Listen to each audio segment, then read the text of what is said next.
Good afternoon, you ruddy lovely people. Good day yesterday, wasn't it? It was a good day football-wise. It was a great day on the pitch for Spurs. A 4-1 win against the Tractor Boys at Portman Road. A third consecutive win in a row for Ange Postecoglou's Spurs side. Finally putting a bit of a run together. Finally putting in some good performances. And finally getting some much-needed points on the board. In other news, Chelsea completely falling off a cliff. Got battered like a haddock down your local fish and chip shop against Brighton last week 3-0. And they crumbled like a chocolate digestive in a milky tea this weekend against Aston Villa. Took an early lead and they fell apart towards the end of the game. Asensio scoring an 89th minute winner up the Villa. And also, how can we forget Mikel Arteta, Lego man in phase 7645 of his process, bottles it yet again. And in Tottenham Hotspur's worst season in donkey's years, we could win more than they have this season. Oh, we finished second. Second is no different to fourth. If you don't win the league, who gives a toss? Arsenal yet again look like they're going another season trophyless. If you think they're going to win the Champions League, you're on a different planet to me. You are on a different planet to me. But guys, it's the ball, guys. It's the ball. That's what he'll be coming out with next week when they lose yet again. But look, let's talk a little bit more about Spurs than Chelsea and Arsenal, as fun as those results were, because it was a really good performance, I thought, yesterday. I thought first 10 minutes, Ipswich were all over us. I mean, they really came at the traps flying. They had like 6 shots, I think, overall in the first 15 minutes, and they came really close a few times in the first 10. Archie Gray, who I've given a lot of credit recently, was getting ripped to shreds in those first 10 minutes, and I was thinking, if we don't sort this out quickly, this could get quite bad. But we did manage to sort it out.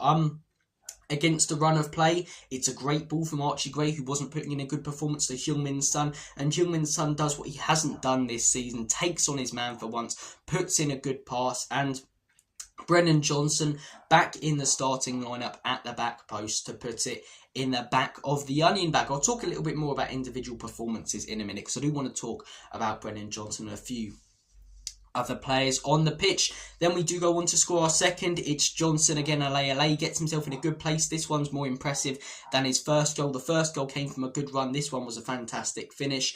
And then, yeah, I thought we were pretty much in cruise control, and then Ipswich score a goal out of nothing, really. Poor defending from us. Amari Hutchinson puts one right into the side netting, and we head in at half-time 2-1. And I'm thinking, please, Spurs, no silly business. You know, teams like Ipswich are scrapping for their lives. You don't want to give them some momentum. If they get another goal, as I say, I wouldn't be surprised if they go on to win it. But second half, they didn't really offer much. I thought we were in a huge amount of control, really. You didn't feel like Ipswich were going to equalise. It felt like a matter of time before we got our third. And our third comes from Jed Spence. Sensational goal.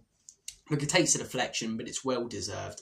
It's very well deserved. Again, like Johnson, I'll get onto individual performances in a minute, because I do want to talk about Jed Spence, because he was fantastic yet again. And then Kulusevski, who I thought was a little bit lacklustre, looking a bit tired recently, curls on right into the bottom left-hand corner, comes off the post, and in a great goal to watch. And yeah, a 4-1 win. That's 3 wins in a row. 1 goal conceded in those 3 wins. 7 scored. That's what we want to see. Look, do I think we're going to get European football this season? No, even if loads of our players come back, I don't rate Ange. You guys know that. I don't think he'll get us that many points and have the teams above us drop that many points. What is it? We're 8 points, I think, off teams like Fulham. I'm not entirely sure, but we're 11 off top 5. I don't think we're getting in the top 5. I don't think we're going to get the Europa League spot or a Europa League spot. But what I will say is these wins are hugely useful heading into the Europa League. For me, it should be all eggs in that basket. Now, that's our best chance, our only chance of winning a trophy this season. So we don't want to be heading into our Europa League tie lack of confidence, loads of players injured, club of shambles. We want to be heading into that Europa League tie on a bit of a resurgence, on good form, after, racking up a few wins in a row. More and more players coming back, a bit more of a good feeling around the football club. So a big win yesterday, a big 3 points, a really good performance. I thought we looked dangerous going forward, and apart from the first 10 minutes and that goal which sort of came against the run of play, I thought we were pretty solid defensively. Credit where it's due to Ange Postecoglou.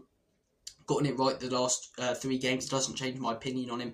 I still don't rate him, but credit where it's due. 3 wins in a row. Big game against Manchester City. If we win that one, I'll be really impressed. But talk more about that game in the match preview in the week. Look, individual player performances. Jed Spence is the first guy I want to talk about because he was my man of the match yesterday, and in most of our games recently he's been my man of the match. The adversity this guy's had to face, right? A few years ago Conte didn't want him at all. It looked like his Spurs career was basically over. Went out on loan, didn't pull up any trees, and he comes back in the summer and you're thinking, why have we got him? You know, just sell him off for 10 million, get rid of him, bring down that wage bill a little bit. But Ange Postecoglou holds on to him. So, okay, let's see what he can do. Few pre-season games, he was looking good. He was playing some good football, defending well, and looking dangerous going forward. It's like, there could be a bit of a player here. Still, sell him because pre-season doesn't mean anything, but there could be a bit of a player if we do hold on to him. Then we hear the news that he's not chosen for the Europa League squad. That was baffling to me, I think.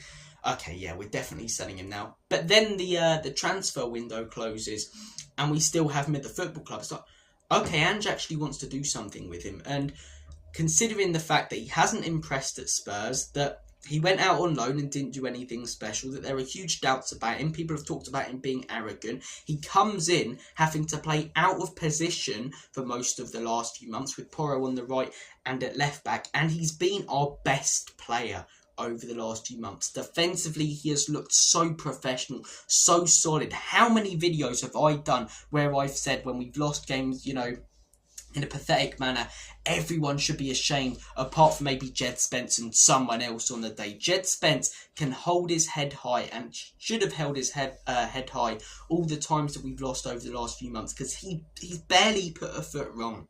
He really hasn't. I think he's looked so solid at the back, driving forward. He's made himself look so tough to get the ball off. It's like at times he has super glue on his boots. Scored his goal yesterday. Now he's an attacking threat. I genuinely think he's been our best player over the last few months. And considering he didn't impress out on loan, there were huge doubts about him.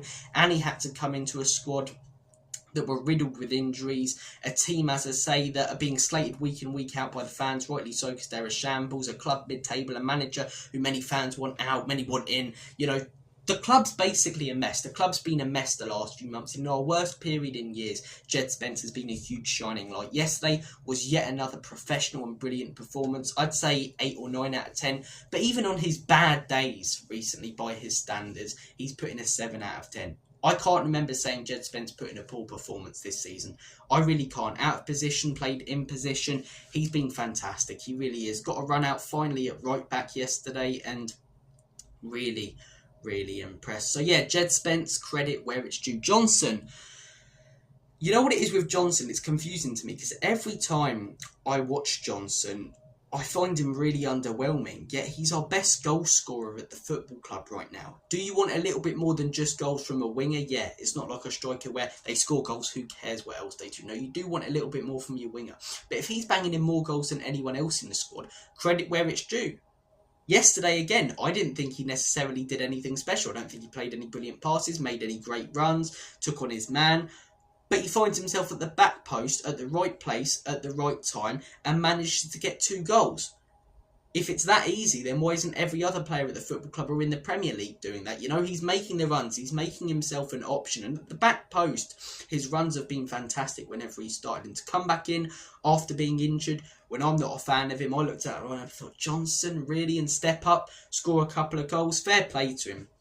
Again, every time I watch him, I find him underwhelming. I don't think he's a special player at all, but he's a better goal scorer than a lot of our other players. And if we're slating people like Heung-min Son for not putting in great performances, we've got to give credit to people like Brennan Johnson for banging in goals. So, well done to Brennan yesterday. Kulusevski, I thought it was a mixed bag from Kulu. Scored a good goal, but he's looking a bit lackadaisical, isn't he? He's looking a bit knackered. He's looking a bit tired.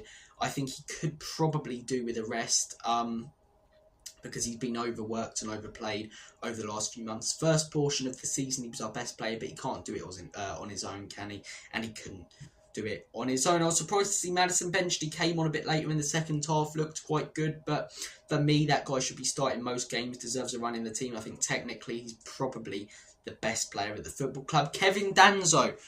another great performance yesterday. The 3 real good performances. Johnson because he got the 2 goals. Jed Spence because he did everything well defensively and going forward. And Danzo. Danzo looks a really solid player. Even, as I say, in our worst performance in years, I'd argue, against Liverpool. We conceded for, literally offered nothing.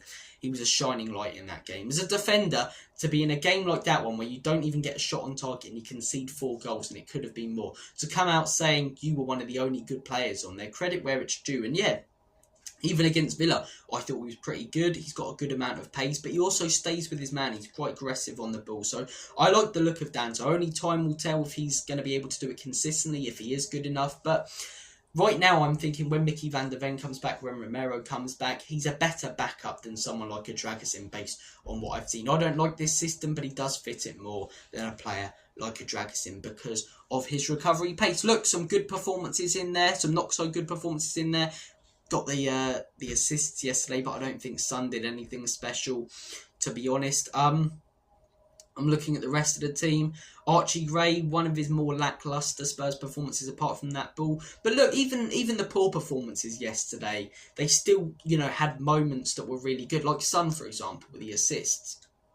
Archie Gray with that ball forward to Son for the first goal. So the poorer players on the pitch yesterday still had good moments. So it's good to see that we're actually racking up some points, putting some points on the table. I don't think the points hugely matter because I don't think they'll contribute to achieving anything in the league. For me now, it's about getting confidence, putting all our eggs in that one basket with the Europa League and really giving that a good go. And if we head into our first Europa League game in the knockouts against Alkmaar, returning players on a great run of form, as I say, I'll be a lot more confident than I would have been a few weeks ago if we had that Europa League game after the Leicester game or the 3-2 against Everton. So look, comment down below your thoughts and opinions. Man of the match for me, Jed Spence. Overall performance, I would say 7 out of 10. 4 goals though, 3 points for Spurs. Arsenal losing and bottling in the league.